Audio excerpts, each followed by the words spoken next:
할렐루야. 오늘도 공의로우시고 은혜로우신 하나님의 섭리가 우리의 삶 가운데 가득하기를 간절히 소원합니다. 우리의 삶에는 종종 황당하고 억울한 순간들이 있습니다.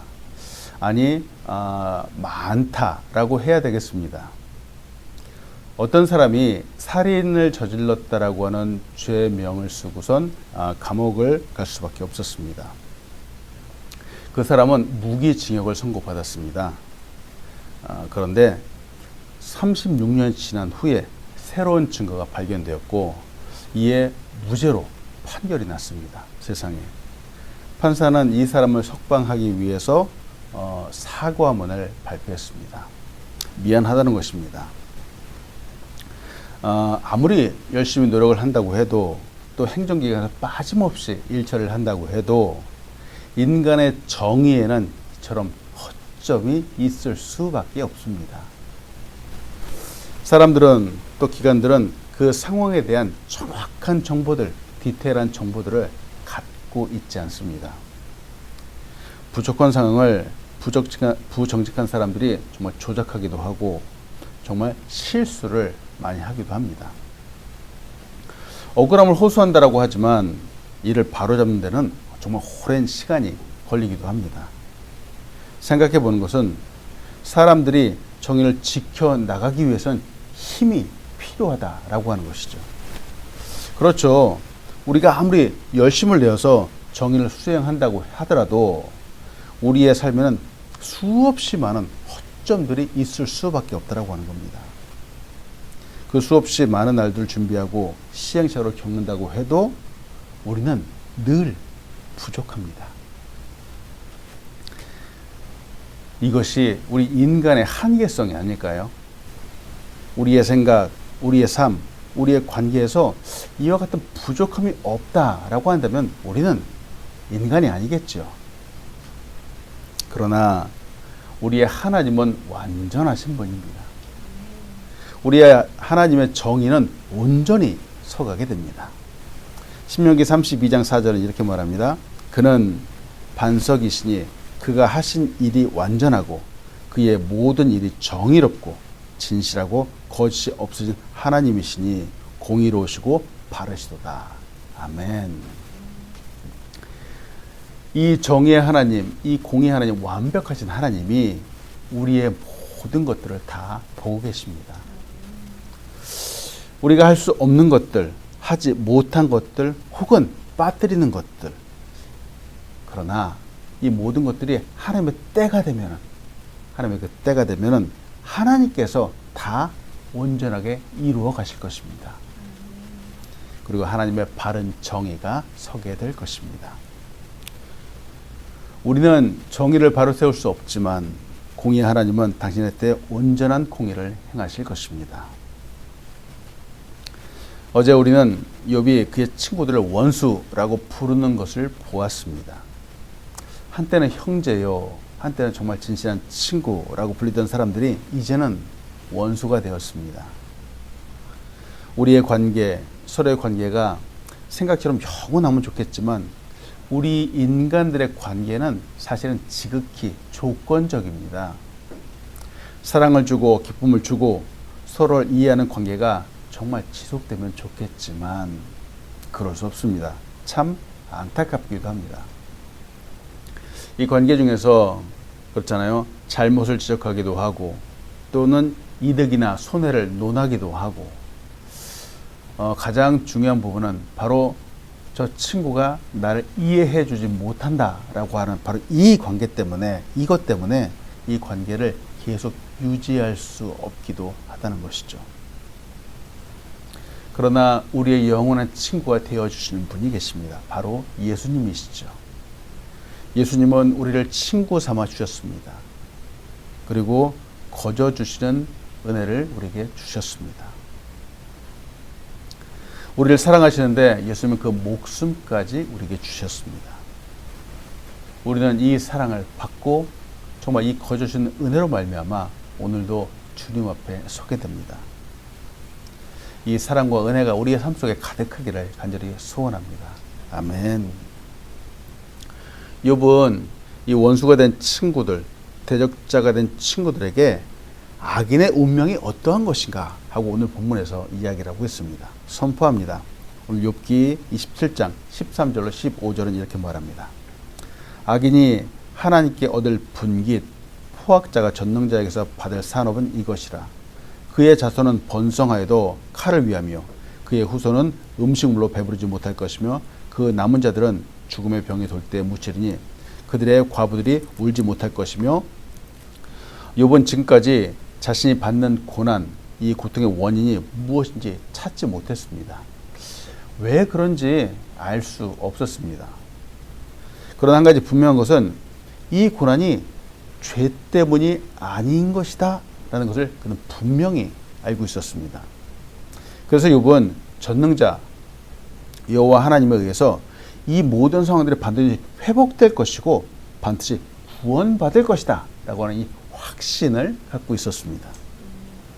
욥은 또한 이 사악한 사람들, 죄를 범한 사람들에 대한 종말이 있다라고 하는 이 사실을 부인하지 않았습니다. 그들은 반드시 그 죄값을 치를 것이다 라고 말을 합니다. 욥이 이렇게 강조하는 이유는 이제 끝이 나지 않는 이 논쟁을, 친구들과 이 논쟁을 끝내기 원했기 때문입니다. 그동안 친구들은 이 욥의 고난의 원인을 죄악에서 찾으려고 계속해서 주장하고 있죠. 즉 욥이 죄인이라는 겁니다. 그러나 욥은 이 친구들과는 좀 다르게 전능자, 즉 하나님에 의해서 이 모든 상황들이 회복될 것이다. 하나님이 나를 구원해 주실 것이다 라는 이 사실을 믿고 있습니다.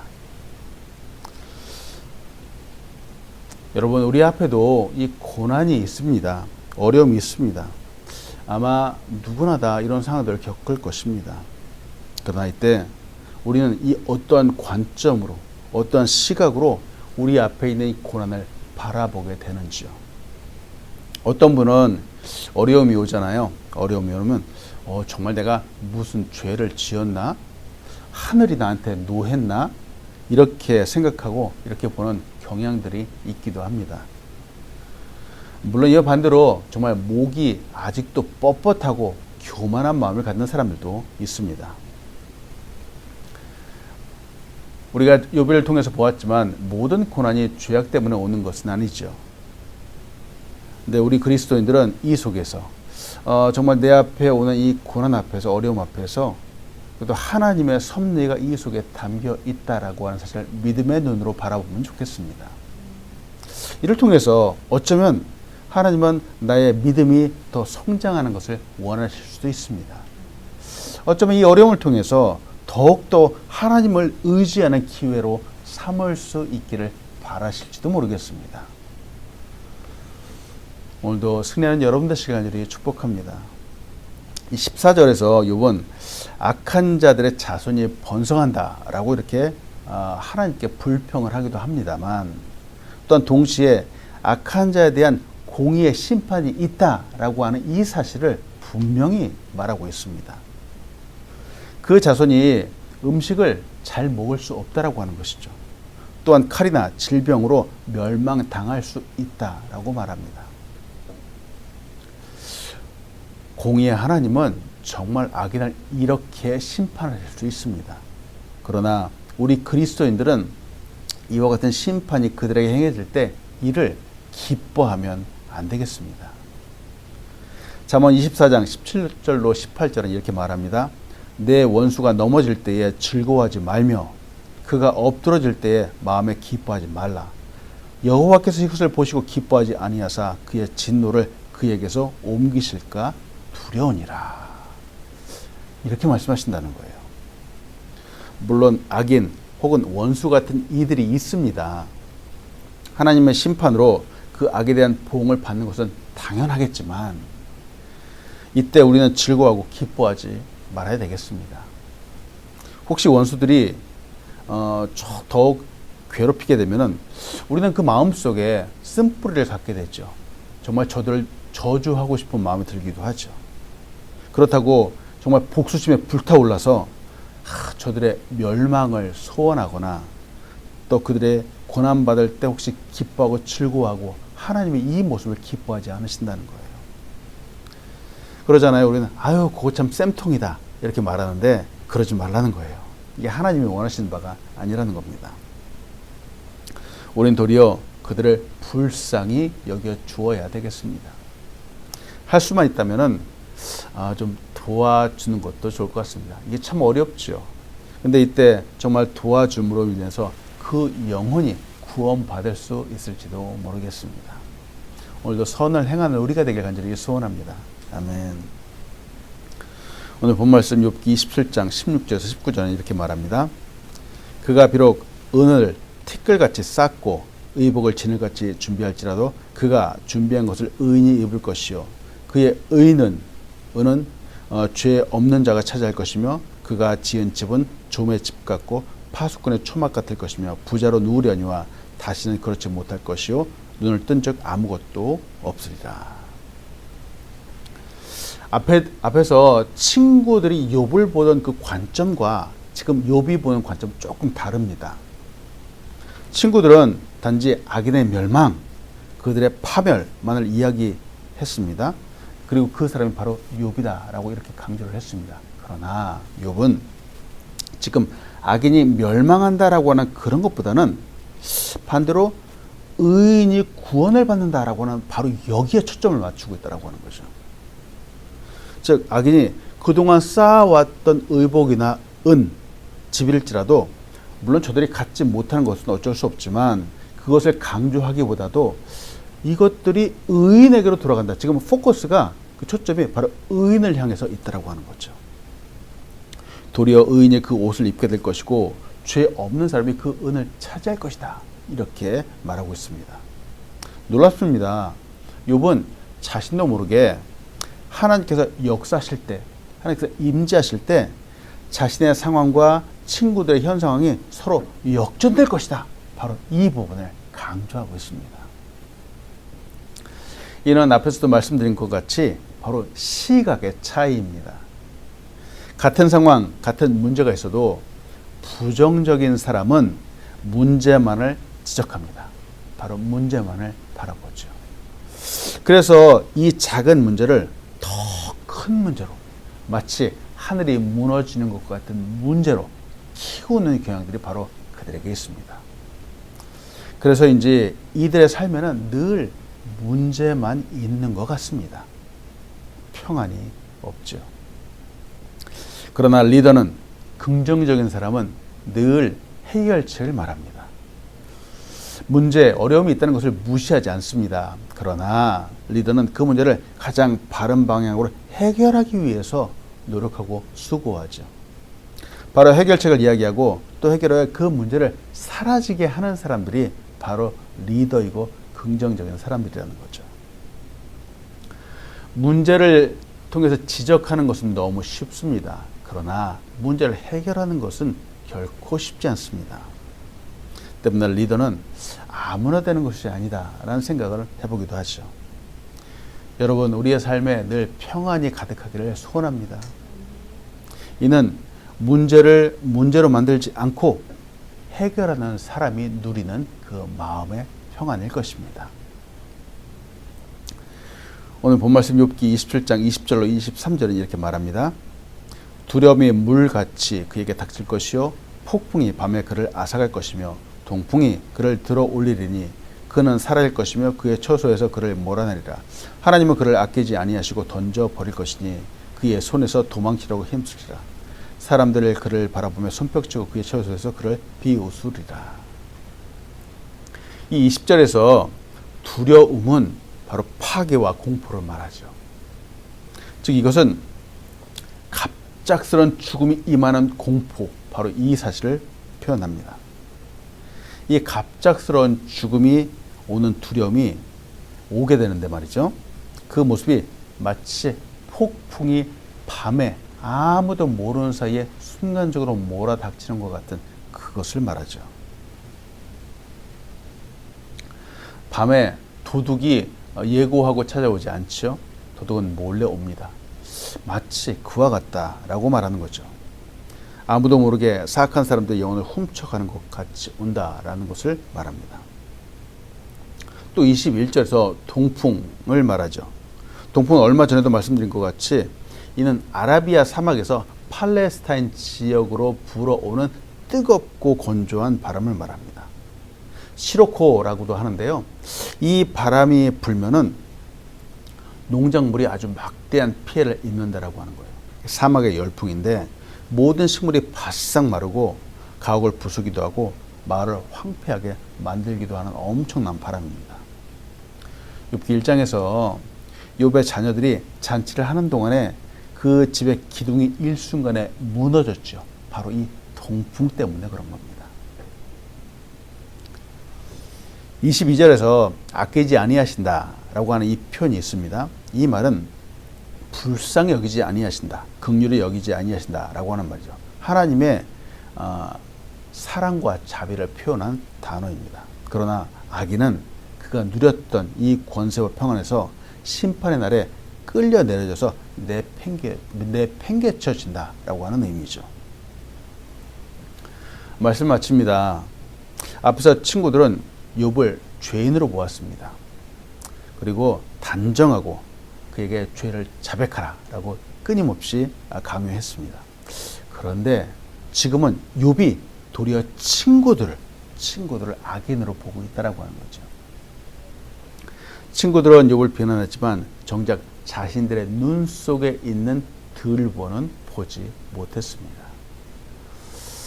우리가 다른 사람을 비방하거나 혹은 어떤 상황들을 비방하는 것은 너무나도 쉽습니다. 그러나 그 모든 상황들이 사실은 나에게도 있을 수 있음을 우리는 늘 생각해 보아야 됩니다. 우리가 잘 알고 있는 마태복음 7장 1절로 5절은 이렇게 말합니다. 비판을 받지 아니하려거든 비판하지 말라. 너희가 비판하는 그 비판으로 너희가 비판을 받을 것이요 너희가 헤아리는 그 헤아림으로 너희가 헤아림을 받을 것이니라. 어찌하여 형제의 눈 속에 있는 티는 보고 내 눈 속에 있는 들보는 깨닫지 못하느냐.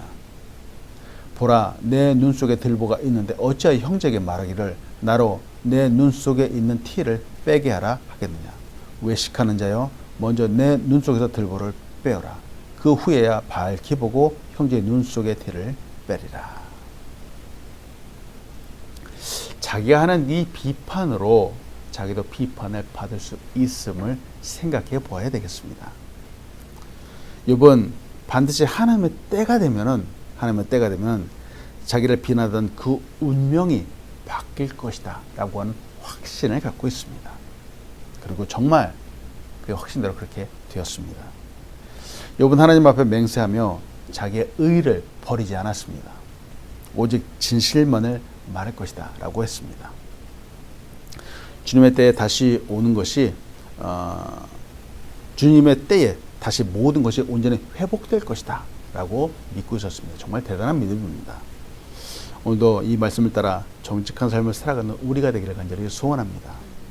이로 인해서 어떠한 고난과 핍박이 오더라도 흔들리지 않는 믿음, 하나님을 의지하는 믿음의 사람이 되기를 간절히 축복합니다. 아멘. 기도하겠습니다. 하나님, 오늘도 이 말씀을 통해 우리의 마음을 다시 한번 돌아보게 하심에 감사함을 드립니다. 하나님, 우리 앞에도 때때로 문제가 있고 어려움이 있지만 이 속에 하나님의 섭리가 담겨 있다라고 하는 긍정적인 시각으로 바라볼 수 있도록 인도하여 주시옵소서. 문제만을 지적하는 것이 아니라 그 해결책을 바라보게 인도하여 주시옵소서. 끝까지 하나님을 믿는 이 믿음 가운데 흔들리지 않도록 인도하여 주시옵소서. 주님의 때가 되면 우리 이 모든 문제들이 해결될 것입니다. 하나님의 놀라운 섭리 가운데 있음을 믿고 오늘도 승리하는 우리 귀한 사람들 될 수 있도록 축복하여 주시옵소서. 하나님 이 땅 가운데 귀한 교회를 세우셨습니다. 우리 교회가 건강한 교회, 아름다운 교회, 주께 칭찬받는 교회로 부흥할 수 있도록 축복하여 주시옵소서. 오늘도 우리의 가정들 주님 앞에 맡겨드립니다. 하나님 하늘의 놀라운 은혜와 역사와 축복들을 가득히 부어주셔서 늘 은혜 충만한 가정, 늘 기쁨과 평안이 가득한 가정 될 수 있도록 인도하여 주시옵소서. 오늘도 우리 귀한 사람들을 하나님의 능력의 손길로 붙잡아 주셔서 삶의 모든 순간마다 승리할 수 있도록 축복하여 주시옵소서. 감사합니다. 예수님의 이름으로 기도합니다. 아멘. 하늘에 계신 우리 아버지여, 이름이 거룩히 여김을 받으시오며 나라에 임하옵시며 뜻이 하늘에서 이루어진 것 같이 땅에서도 이루어지이다. 오늘날 우리에게 일용할 양식을 주옵시고 우리가 우리에게 죄진 자를 사하여 준 것 같이 우리의 죄를 사하여 주옵시고 우리를 시험에 들게 하지 마옵시고 다만 악에서 구하옵소서. 때의 나라와 권세와 영광이 아버지께 영원히 있사옵나이다. 아멘.